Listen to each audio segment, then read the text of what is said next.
I remember the crushing weight of the floorboards against my back, the faint glow of the streetlights filtering through the blinds, and the suffocating silence in our apartment.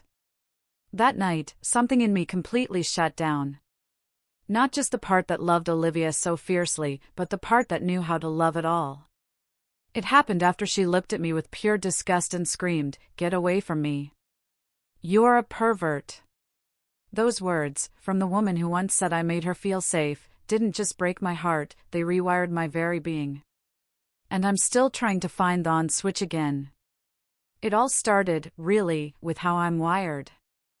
I've always been the kind of guy who shows affection through touch. Not in some weird or aggressive way, just natural closeness. Like holding hands while walking, hugging from behind when she's cooking, running my fingers through her hair when she's tired, or kissing her forehead when she's really focused on her laptop. That's my love language. It's how I communicate care, how I feel connected. And I honestly never thought it would become the reason someone would call me a pervert. 2 years ago, when I met Olivia at a friend's birthday party, she seemed to love that about me. She'd smile when I'd pull her close. She'd lean into me on the couch during movies. She'd laugh when I'd randomly kiss her cheek while she was brushing her teeth. And she told me, more than once, "I feel so safe with you, Ethan." That made me feel like I was doing everything right. For the first year, everything was just easy. It was that effortless kind of connection where you don't overthink anything. We just fit. So, after a year, moving in together felt like the most natural next step for two people who couldn't get enough of each other. Our apartment was small but cozy, 1 bedroom in a decent neighborhood, about 15 minutes from both our jobs. And those first few months of living together were everything I'd hoped for. We'd cook dinner, fall asleep talking about nothing and everything, wake up tangled together. I felt like the luckiest guy alive. I never pushed boundaries. I never demanded anything. If she said she was tired, I backed off immediately. If she needed space, I gave it to her. I truly thought I was being respectful and attentive. But, looking back, I was apparently building up to something I couldn't see coming. Around month 4 of us living together, things started to shift. Just small, almost imperceptible ways that I noticed but didn't understand. Olivia's job got really stressful. She worked in marketing for a startup that was going through major layoffs and restructuring. She'd start coming home exhausted, truly drained in a way I hadn't seen before. She'd walk through the door around 7 or 8, sometimes later, drop her bag, and just collapse on the couch without saying much. I tried to help the only way I knew how. I'd cook her favorite meals. I'd rub her shoulders. I'd hug her from behind while she scrolled through her phone, trying to show her she wasn't alone in whatever she was dealing with. But slowly, week by week, I felt her pulling away. Not dramatically, just subtle things. Turning her head when I'd try to kiss her. Tensing up slightly when I'd put my arm around her. Giving me quick, one-armed hugs instead of the full embrace we used to share. I started second-guessing myself, wondering if I was imagining it or if something was actually wrong. But every time I asked, "Are you okay?" or "Is everything all right with us?" she'd just say she was tired from work. So, I believed her. I kept trying to be supportive. But the distance grew wider. We went from being intimate multiple times a week to maybe once every 2 weeks. And even then, it felt mechanical, like she was going through the motions because she thought she should, not because she wanted to. I told myself it was just a phase, that work stress does this to people, that we'd get through it. But deep down, I was starting to feel this rejection in ways I didn't know how to articulate. Then came that night. The one that changed everything, and I mean everything, about how I saw myself and how I existed in relationships. It was a Wednesday. Nothing special. Olivia had come home late again, around 9, eaten the dinner I'd made in silence while scrolling on her phone, and gone straight to bed by 9:30. I gave her space for about an hour, watched TV alone, trying not to feel hurt by how disconnected we'd become. Then I went to bed. She was lying there, facing away from me, already under the covers. We hadn't been close in days, maybe over a week. And I just missed her. Not in a demanding way, just genuinely missed the woman I loved. So, I carefully slid over and wrapped my arms around her from behind. Just a simple hug, the kind we used to do every single night without thinking. She went rigid immediately. And before I could even ask what was wrong, she shoved my arms off and practically jumped out of the bed, turning to face me with this expression I'd never seen before. Pure disgust mixed with anger. And she screamed, "Get away from me. You're disgusting." I literally froze. My brain couldn't process what was happening. And then she said the words that have been playing on repeat in my head ever since, "You're a pervert. All you think about is that." I just sat there in our bed, feeling like I'd been slapped across the face. I managed to stammer out, "I'm sorry. I just wanted to show you I love you." But my voice sounded pathetic, even to me. And she shot back, "Your way of loving me makes me uncomfortable," before grabbing her pillow and walking out of the bedroom. I sat there in the dark for probably 20 minutes, not moving, just trying to understand what had just happened. Replaying every touch, every hug, every moment of affection over 2 years, wondering if I'd been violating her this whole time without realizing it. The shame was immediate and crushing, like someone had poured concrete into my chest. I felt disgusting. I felt like a creep. I felt like everything natural and loving about me was actually wrong and perverted. Eventually, I got up and went to the living room where she was already asleep on the couch. I grabbed a blanket from the closet and made a bed on the floor next to the coffee table. Not because I was angry at her, but because I was ashamed to be near her. Ashamed of my hands. Ashamed of my instincts. Ashamed of the way I loved. That night, lying on the hardwood floor of my own apartment, listening to her breathe on the couch above me, something fundamental inside me shut down. Like a switch being flipped from open to closed. And I knew even then that I might never be able to flip it back. The morning after, I woke up on the floor with my neck aching and my mind completely numb, like my brain had decided to shut down all emotional processing to protect itself. Olivia was already gone to work. She'd left early, around 6:30, without waking me. I spent the entire day moving through our apartment. Like a ghost, going through the motions of showering and eating, but not really present in my own body. When she came home that evening around 7, we didn't talk about it. She acted like nothing had happened. Walked in with takeout she'd picked up, asked me how my day was in this casual tone that felt insane given what she'd said to me less than 24 hours earlier. I just responded with basic answers because I genuinely didn't know what else to do. But something fundamental had changed in me. I didn't stop loving Olivia. Not even close. But I completely stopped touching her. Every single time the thought crossed my mind to reach for her hand or hug her or do any of the 1,000 small affectionate gestures that used to be automatic, I'd hear her voice in my head screaming disgusting and pervert, and my body would just freeze. I became hyper-aware of every movement I made around her, constantly monitoring myself like I was some kind of threat that needed to be contained. Measuring the distance between us on the couch. Keeping my hands visible and away from her.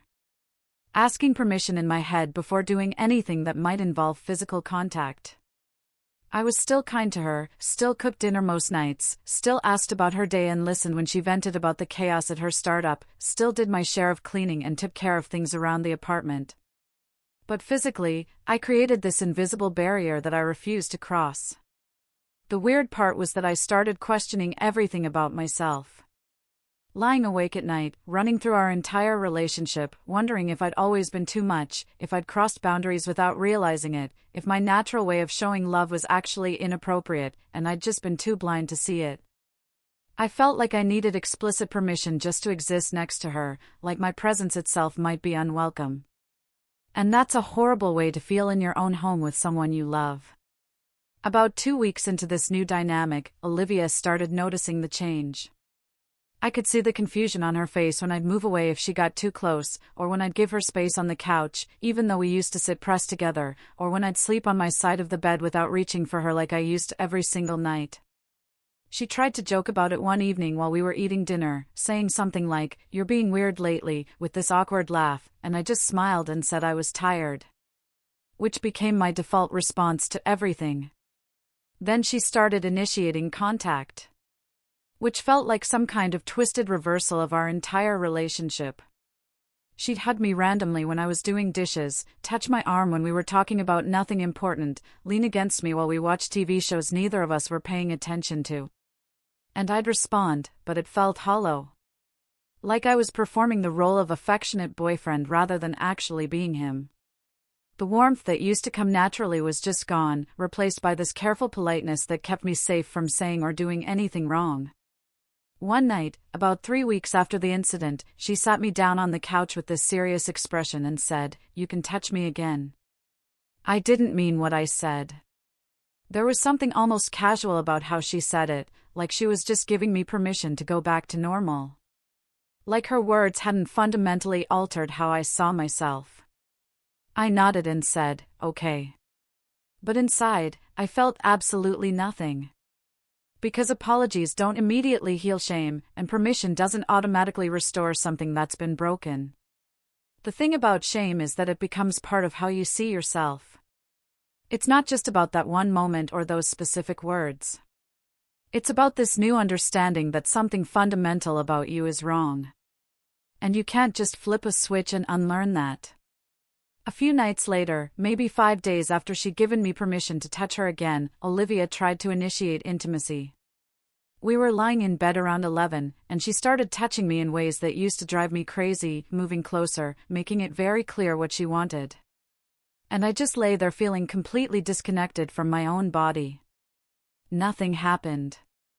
Not because I didn't find her attractive anymore, but because my body had learned to protect itself by shutting down. And apparently, that protection system didn't come with an off switch. I quietly said, "I'm tired," which was technically true, but also completely inadequate to explain what was actually going on. And I turned away from her, feeling her confusion and hurt radiating across the small space between us. She didn't push it, didn't ask questions, just rolled over to her side, and we lay there in silence for what felt like hours, but was probably only 20 minutes before she fell asleep. The next morning was awkward in ways our relationship had never been before. We moved around each other in the bathroom like roommates who barely knew each other. And I could feel her watching me, trying to figure out what had changed and why. This pattern continued for another couple of weeks. Her trying to bridge the gap that had opened between us, me politely deflecting and maintaining distance. Both of us pretending everything was fine while our relationship slowly died from lack of connection. I started spending more time at the gym after work, taking longer walks around the neighborhood, finding excuses to not be in the apartment. Because being around her meant constantly monitoring myself, and that was exhausting in ways I couldn't explain. My friends noticed something was off. One of my buddies, Jake, asked if everything was okay with Olivia and me during a basketball game one Saturday, and I just said we were going through a rough patch, which felt like the understatement of the century. I thought about talking to someone, maybe a therapist, but I felt too ashamed to even articulate what had happened. Like saying it out loud would make it more real, would confirm that yes, my way of loving someone was disgusting and perverted and wrong. Olivia started getting frustrated with my distance. I could see it building in small ways. The edge in her voice when she'd ask me questions, the way she'd sigh heavily when I'd move away from her touch. The pointed comments about how we never did anything together anymore, how I was always at the gym or out walking. One evening, about 6 weeks after that initial night, we were sitting on opposite ends of the couch, both staring at our phones instead of the TV that was playing some show neither of us cared about. And I looked at her and felt this overwhelming sadness. Not anger, just profound sadness that we'd ended up here. Two people who used to fit together so naturally now existing in the same space like strangers. I saw the confusion in her eyes whenever she looked at me, this unspoken question of what happened to the man she'd moved in with. And I wanted to explain that he was still here, just buried under layers of shame and fear and self-doubt that I didn't know how to remove. But I didn't say any of that. I just went back to scrolling through my phone, and the distance between us grew wider, and I knew something was going to break soon. Because we couldn't keep existing like this, suspended in this weird limbo where we were together but not really together at all. The breaking point came on a Saturday morning, about 8 weeks after everything started falling apart. I was making coffee in the kitchen around 9, still in my pajamas, when Olivia walked in with an expression I'd never seen before, a mix of anger and desperation that immediately put me on edge. She didn't say good morning, didn't go through any of the normal pleasantries we'd been using to maintain the illusion that we were still a functioning couple. Instead, she just looked at me and asked, "Who is she?" I was so genuinely confused that I actually laughed, which was apparently the worst possible response. She repeated the question, louder this time. "Who is she, Ethan?" And I realized she was serious. She actually believed I was involved with someone else. That the distance and the coldness and the complete shutdown of physical affection was because I'd found another woman. I sat down my coffee mug carefully and said, "There's no one, Liv, there's literally no one." But she wasn't buying it. She started listing all the evidence like she'd been building a case in her head for weeks. How I didn't touch her anymore. How I avoided being home. How I spent all my time at the gym. How I couldn't even look at her the same way. How I'd completely shut down in bed that night she tried to initiate. And according to her logic, the only explanation was another woman. I stood there listening to her lay out this theory that was so far from the truth it would have been funny if it wasn't so incredibly sad. And something in me just snapped. Not in an angry way, but like a dam breaking. And I told her everything I'd been holding in for 2 months. I told her how her words that night had destroyed something in me. How I couldn't hug her without hearing disgusting echo in my head. How I felt like a predator in my own relationship. How I'd spent 8 weeks questioning every natural instinct I had about showing love. How I couldn't even initiate intimacy anymore because my body had learned to associate my own affection with shame. I told her about lying awake, analyzing every touch we'd ever shared, wondering if I'd been violating her boundaries for 2 years without knowing it. How I'd become terrified of my own hands. How I felt like I needed written permission just to exist in the same space as her. The words poured out in this stream of consciousness that I couldn't control, and she just stood there listening. And I watched her face go through different emotions, confusion, realization, something that might have been guilt. But when I finally stopped talking and waited for her response, what she said made everything so much worse. "You're overreacting," she said. Not cruelly, but dismissively, like my pain was some kind of dramatic interpretation of events rather than a valid response to being called disgusting and a pervert by the person I loved. She explained that she'd been stressed that night, that she didn't mean it the way it sounded, that I should have known she was just having a bad day and didn't actually think those things about me. And with every word, I felt something inside me die a little more. I realized in that moment that my pain wasn't valid to her. That my love language being called perverted wasn't something she saw as a big deal. That she expected me to just get over it because she'd apologized and given me permission to touch her again. Like that should have been enough to undo 2 months of shame and self-hatred. I asked her if she understood why her words had hurt so much, why calling someone disgusting for trying to hug them might leave a lasting impact. And she said, "I get it, but you're being too sensitive." And that's when I knew, with absolute certainty, that I couldn't stay in this relationship. Not because I didn't love her anymore, but because I would never feel safe being myself around her again. The next few days were strange. We barely spoke, moving around each other like ghosts.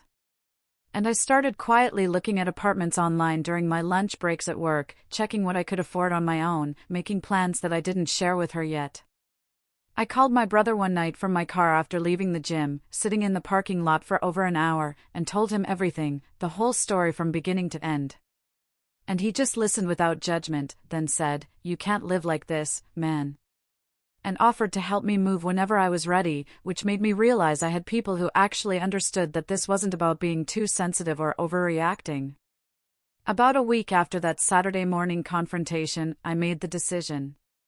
I found a studio apartment about 20 minutes away in a decent area, put down a deposit using money I'd been saving for a vacation we'd talked about taking, and gave myself a deadline to tell her. The night I told her, it was a Thursday evening. We were sitting at the kitchen table after dinner, and I just said, "I'm moving out." Without any build-up or explanation.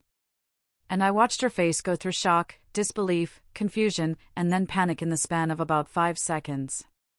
She immediately started crying, asking why, saying we could fix this, that she was sorry, that she'd do better, that she'd never say anything like that again. And I felt terrible because I could see she was genuinely upset. But I also knew that staying would mean slowly erasing myself until there was nothing left. She begged me to reconsider, promised she'd go to couples therapy, asked what she could do differently. And I realized she still didn't understand that this wasn't about one night or one set of words. It was about the fundamental incompatibility between who I was and what made her comfortable. I tried to explain it one more time. Told her that I couldn't be in a relationship where showing love made me hate myself. Where I had to constantly monitor and suppress my natural instincts. Where my way of caring for someone was treated as a problem that needed to be managed. She argued that every couple goes through rough patches. That this was fixable if I just tried. But I knew it wasn't. Because the damage was too deep, and her inability to understand why it was damaged in the first place meant we'd just end up here again. I spent the next week and a half packing my things while she alternated between crying, being angry, trying to seduce me, and giving me the silent treatment. It was exhausting and heartbreaking, but I didn't waver. Because I knew if I stayed, I'd lose myself completely. The day I moved out was a Saturday, 2 weeks after I told her I was leaving. She wasn't there because she'd gone to stay with her mom in the suburbs. She'd said she couldn't watch me leave. And honestly, I was grateful, because I don't think I could have handled a big emotional scene. I loaded my stuff into my brother's truck with his help. We made 3 trips back and forth to the new studio. And when we were done, I took one last look at the apartment we'd shared, at the couch where we used to watch movies, at the kitchen where I'd cooked so many dinners.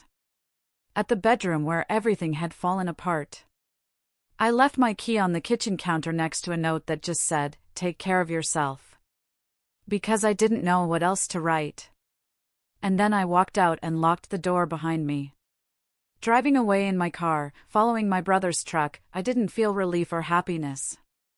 Just this heavy sadness mixed with the smallest bit of hope that maybe I could learn to be myself again. It's been a month now since I left. I'm settled into my studio. It's small and quiet and mine. Just one room with a kitchenette and a bathroom. But it feels safe in a way that apartment never did after that night.